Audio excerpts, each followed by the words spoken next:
Now, Suspense. Tonight, bring you an all-star cast of Hollywood radio players headed by Wally Maher in Dead Ernest, a suspense play produced, edited, and directed by William Spear. Suspense, radio's outstanding theater of thrills, is presented for your enjoyment to bring you a remarkable tale of suspense. Accident report submitted to Police Inspector Blandon from Lieutenant Steve Healy. Place 15th Street and 4th Avenue. Time 2:45 p.m., March 11th. Remarks. Ernest Bowers, age 34, was crossing intersection as signal light changed from green to red. A car driven by Theodore Toby made a legal right turn from 15th Street into 4th Avenue. Hey, look out! Hey! All right, come on now, come on. Let me through here. All right, stand back. Let's have a look. Does he hurt bad, officer? I didn't see him. Honest, I didn't. I had the right of way. He's passed out. Hey, one of you people call an ambulance. I'll go. Yeah, all right, you. Okay, move back, move back. He's bleeding. Here, I'll prop up his head. Yeah, use his jacket. Here, I'll hold him. Golly, he's limp.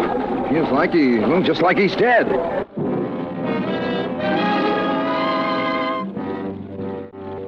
Yes.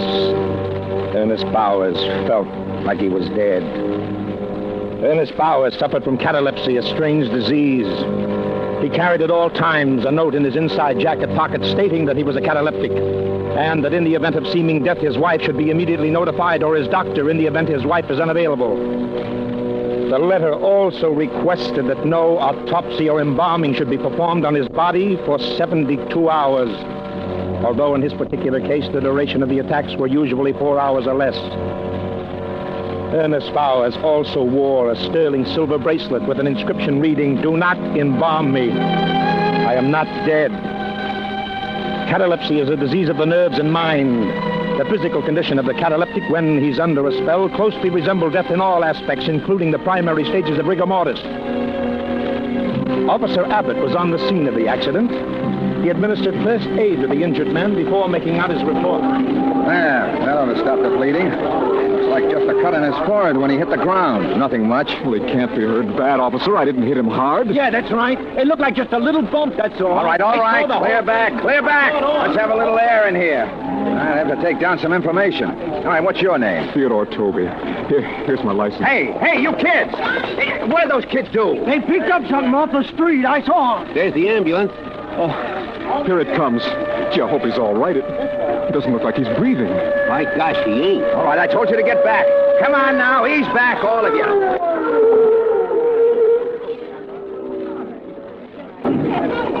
I'm glad you got here, Doctor. He's out cold. Hello, officer. Let's have a look here. Yeah, I'll see he is. All right, let's get him away. He's dead. Well, anyway, it didn't happen in the ambulance. Okay, we'll take him away. Keep him back, will you, officer? All right, keep back. All right, clear out. The show's over. Come on. That's his second one today. Yeah. Well, let's go. Come on. Whose coat was that he was laying on? I don't know. Did you pick it up? No. Hey, officer. Yeah? Where's the coat? Yeah? Oh, by golly, it's gone. Okay, never mind. Let's go, Payne.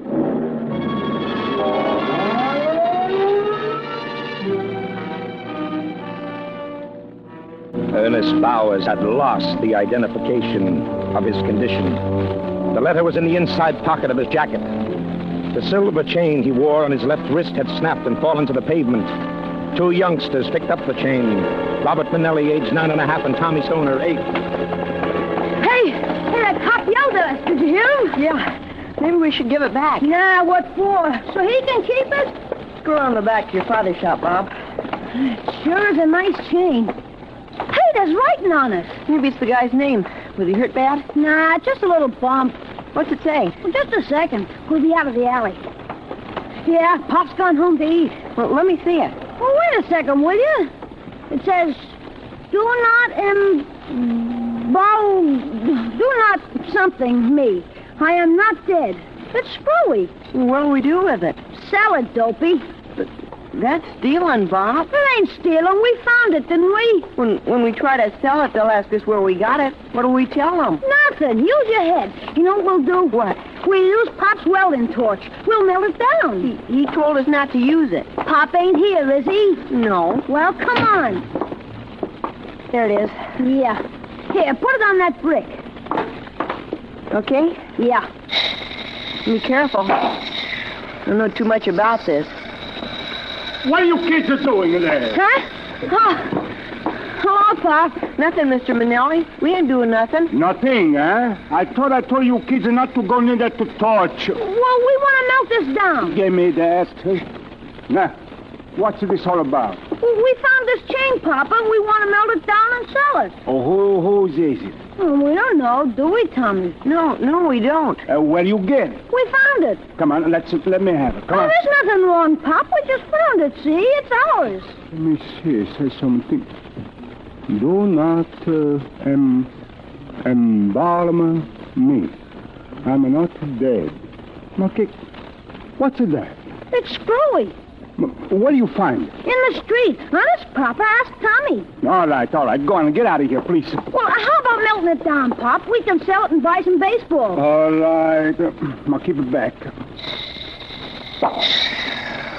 Look at Tommy. See it? Yeah, it's starting to melt. Uh-huh. See how he does it? Keep away, I told you. It's all melted.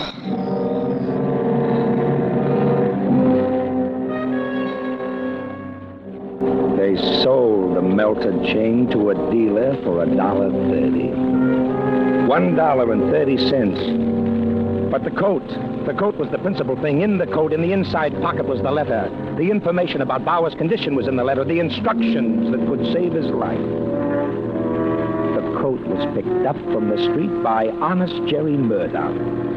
Now, there's a big sign near the corner of 15th Street. It says, Honest Jerry Murdoch, Swap Shop. He brought the coat into a store, rummaged around on his shelves until he found some cleaner, then started to clean the blood stain. I'm looking for a sport jacket. Just a minute. There now. What kind? Conservative. Yeah. Will you come over here, please? Sure. Yeah, something on that order. Well, pick out what you want there. How much do you want to spend? Well, about $5. These cost more. How much? From 8 to 12. Over here, we got some cheaper. These don't look so hot for $8. From 8 to 12. Over here... I'll take a look. No, these don't appeal to me. Well, what size do you wear? 40. Well, here. We'll try this one on. Nice and conservative. Oh, kind of tight around the shoulders. Yeah, it looks cheesy. Huh? Well, I guess you ain't got... Wait a minute. What's your hurry? I'm just putting a new one in stock. Over here with the counter. Hmm? Yeah. Well, that looks all right. What size is it? I don't know. Here, try it on. Okay. Yeah, this feels all right. Kind of stiff in front here, though. It's almost new, ain't it? You'll break it in. Feels like cardboard or something. You want it? $5. Okay. There might still be a couple of stains on it I ain't had time to take up. Use some cleaner on it or bring it to the tailor's. It'll be better than new. Yeah. Here's a $5.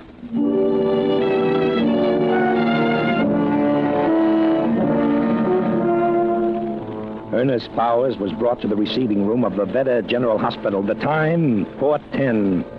If Bowers was going to awaken, it would probably be before 6:45. Intern on duty, Dr. Weldon, made out his report. He wrote it down while standing near the telephone switchboard. Now, listen, honey, get this guy's wife on the phone, if he's got a wife. Here's his wallet. Another dead one? Yep. Dead as a mackerel. And gonna stay that way, too. His home phone is here. I'll give it a whirl.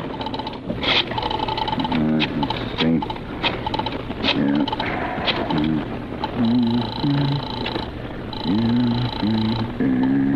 Yes? This is Verna General Hospital. Is there anybody by the name of Bowers at home? That's Bowers. B-O-W. Just a minute. She's going to see. How did it happen? Accident. Automobile hit him. Funny. What's funny? Superficial cut on forehead. Apparently heart failure. I'm going to request an autopsy. I'd like to find out whether the heart disease was chronic or not. Hello? Oh, here she is again. Nope, nobody home. Is Mr. Bowers married? His wife says he is. Where can I reach her? There's been an accident. I don't know. She's out. Will you tell her to call the Verna General Hospital? Yes. What happened? Mr. Bowers is dead. Can't reach her, huh? No. See, I'd sure like to do that autopsy. Maybe later, after he's gone to the morgue. Get me the orderly room. Okay, yeah, use that one over there, here. Okay. Hello? Hello, Payne? Yeah. This is Dr. Weldon. There's a delivery for you to go to the morgue. No? Yeah. Oh, I ain't had nothing to eat since, Yeah, since lunch. Go on now. It's down in receiving room B. The papers are down there, too. Why can't I wait a few minutes? It's got to go now. They'll want to start the embalming so they can go home. How about sending one of the other boys? I don't care, just as long as it gets there.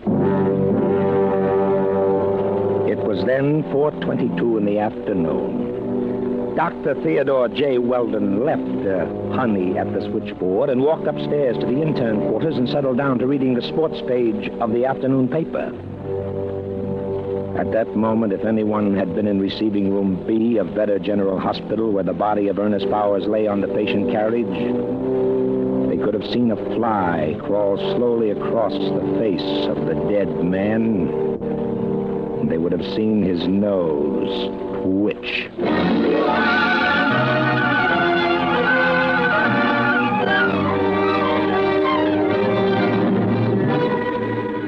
For Suspense, an all-star cast of Hollywood radio players headed by Wally Maher in Dead Ernest, a radio play by Celie Lester and Merwin Gerard. Presentation tonight in radio's outstanding theater of thrills, Suspense.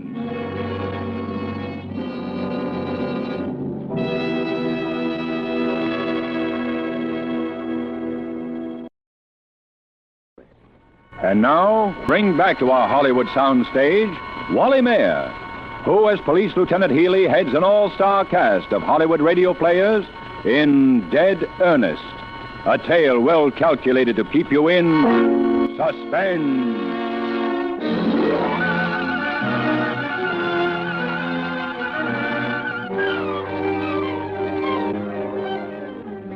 Henry Prince had purchased the coat in which the letter was that could save the life of Ernest Bowers. When Henry Prince left the second-hand clothes store, he stopped to have a chat with some friends, made some purchases at the grocery store, and started home. The time, a few minutes after 5. He lived about 2 blocks from the scene of the accident. His wife was waiting for him. Well, how do you like it for $5? Oh, it looks all right. What's that? A spot? Where? I'll take it off for a second. Yeah, sure. Wonder what it is. Oh, he said there were a couple of spots. Cleaner will take them out. Yeah, it looks like it might be. What's this in the pocket? I don't know. Oh, honestly. To whom it may concern, please open and read. Oh, that's what Mr. Phelps did. This note is carried on my person wherever I go. It is to advise responsible parties that I am a cataleptic.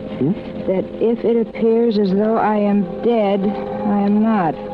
And that my body is not to be molested for a period of 72 hours, neither by autopsy nor by embalming, although the maximum periods of my attacks usually do not exceed 4 hours.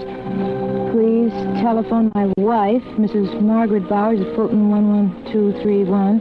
This is a boarding house. Address 8411 Half West 25th Street. If she is not there, please try Axminster 43422. This is the number of Dr. Benton. It is of vital importance. It may mean my life. Thank you, Ernest Bowers. That's a funny one. Where'd you get the coat, Henry? Get honest, Jerry Murder. I wonder what we can do. I think it's probably forgotten already. Somebody sold the coat to him. Got to take the letter out. No, it doesn't sound like something a guy'd forget. Oh, the devil. Well, it might be important. Look at that, Henry. Those spots look like blood. No, too dark. That's the color blood turns. I'm going to telephone that number. Go ahead, but I think you're wasting your time. All right.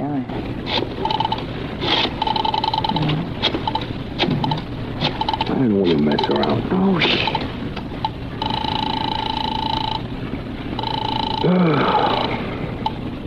Hello.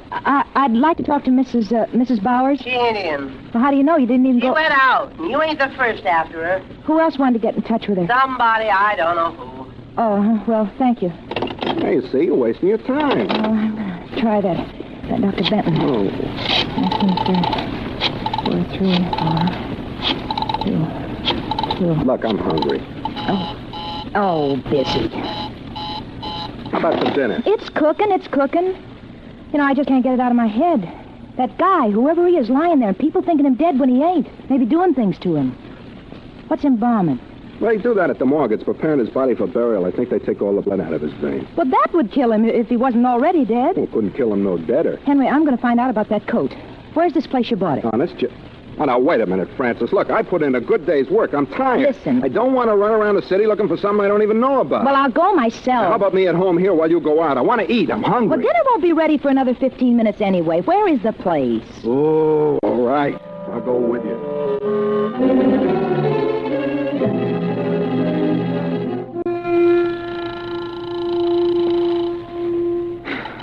Oh, well, why don't they answer?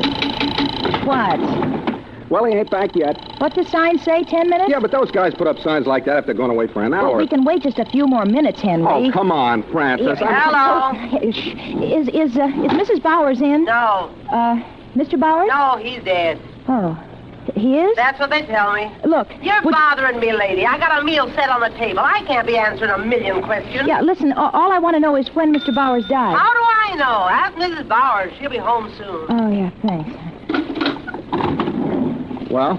Mr. Bowers is dead. I found that out. Well, see, I told you. Well, what about the letter, then? What if he ain't dead? What if they only think he's dead? Well, what do you want to do? Wait here all night? No, I'm going to go down to that place where you bought the coat. You're going traipsing around the whole city? If I have to. Well, without me, then. Well, all right. Do as you please. I'll be home. I'm hungry. If you think more of a crazy letter than you do of feeding your own husband, then that's all. What do you mean that's all? That's what I said. That's all. Oh, Henry, the trouble with you is you just don't have no imagination. No, I just don't have no imagination. I'm just a home-loving guy. That's all. I don't go sticking my nose where it don't belong. Well, go on home, then. I'll find out about it.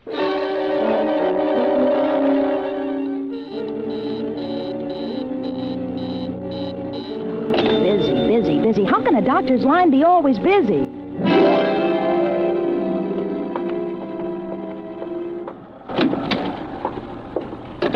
Say, pardon me. Sure. What do you have? I just want to find out about the man next door. Do you know when he'll come back? Who, Honest Jerry? No. Ain't he there? No, there's a sign on his door says he'll be back in 10 minutes. I've been waiting for him for more than a half hour. Well, maybe he went home. Oh, yeah. Do you know where he lives? Search me, lady. Well, he will come back. Oh, he's usually there when we close up here. That's about 7 o'clock. Yeah, well, thank you. Oh, officer. Yes, ma'am? Officer, do you know where the fellow who owns that swap shop lives? No, ma'am, I don't. Oh. Well, I wanted to get in touch with him. There's a sign in his door. Why don't you ask him, ma'am? There he is now, just going in. Oh, gee, thank you. Mr. Murdoch? Mr. Murdoch?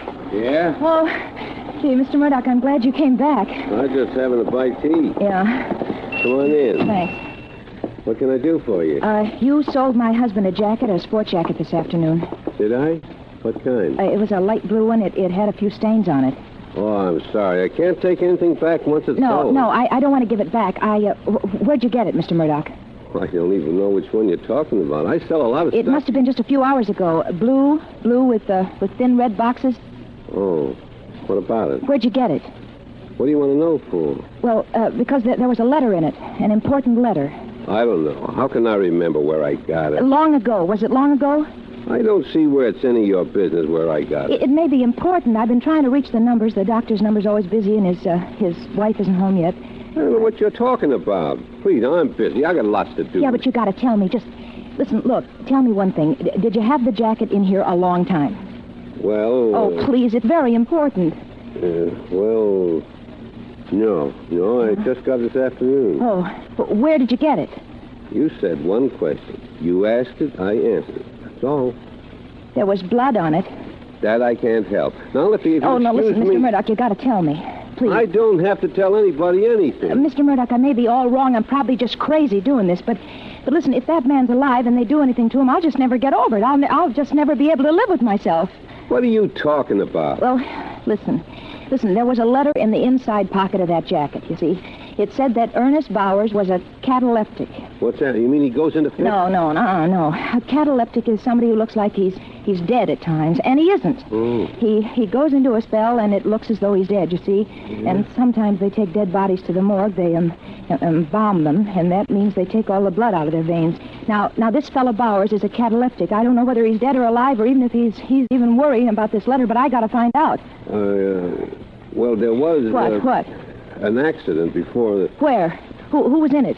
I don't know. Believe me, lady, I didn't know anything about all this. You think this guy who was taken away in an ambulance was a catalepsy? That coat. Was it his? Yeah, lady, but it was left there in the street. They drove away and left Who? it. The ambulance. What ambulance? Oh, I don't know. It was on the corner. The cop was there. He told somebody to call an ambulance. It came and took the man away. Is that the cop? Is that the cop out there now? Yeah. But look, you got to protect me. I ain't done anything wrong. I didn't know anything about Officer!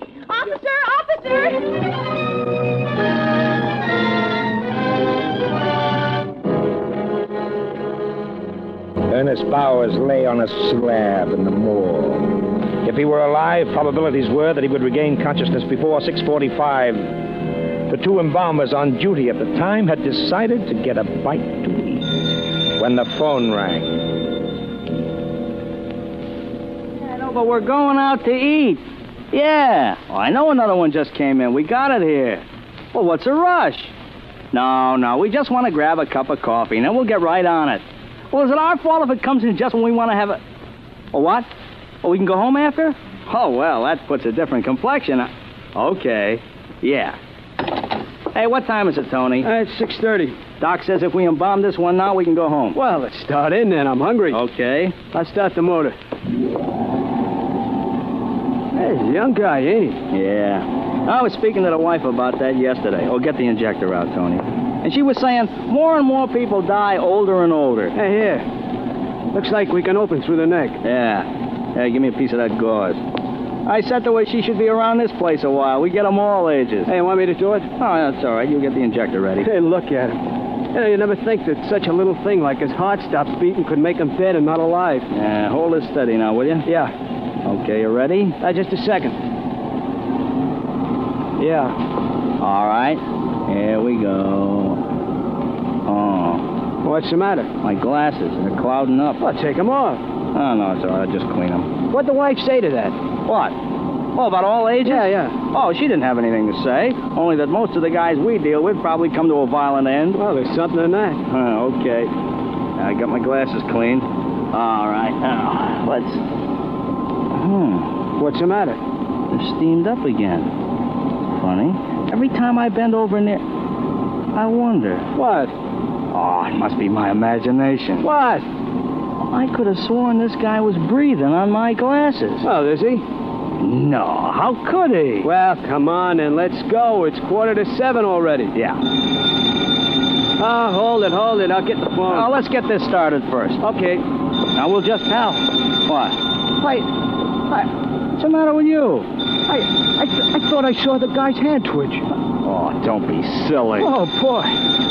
Oh, it gave me a scare. Hey, let's wait a second. I'll get the phone. Oh, no, it'll probably be another job. We'll never get out of here. Let it ring. That might be my wife. Oh, well, if people are going to hang up before you can pick up the phone... All right, come on now. Let's get this thing over with. All right. Okay. Now, give me the knife again.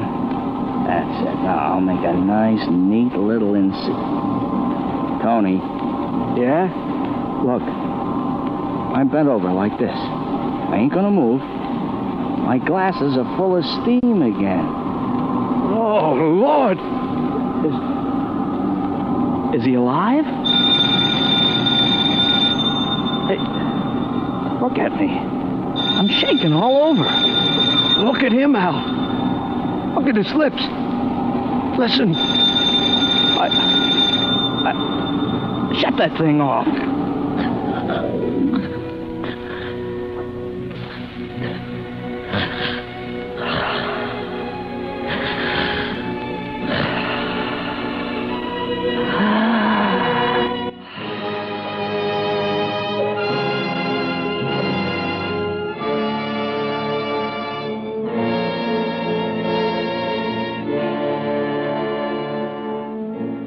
Apparently, the life of Ernest Bowers was worth $1.30 for a silver bracelet and $5 for a blood-stained jacket to honest Jerry Murdoch.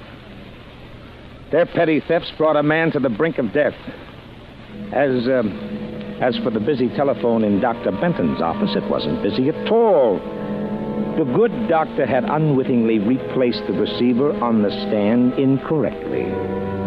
There's just one more episode which perhaps doesn't belong in an accident report, but which I would like to include. After regaining full consciousness, Ernest Bowers put in a telephone call from the morgue. Hello? Hello, Mrs. Brawley. Is Mrs. Bowers in? I don't know. I didn't see her come in. Josie, see if Mrs. Bowers is home. Who is it? This is Mr. Bowers. Who? Mr. Bowers? They told me he was dead. The hospital called him. Yes, I know, Mrs. Brawley, but they made a mistake. Oh, well, here she is. Hello? Hello, Ernest? Where are you? Well, darling, it's quite a long story. You see... Never mind. You just get right home, you hear? Dinner's getting ice cold.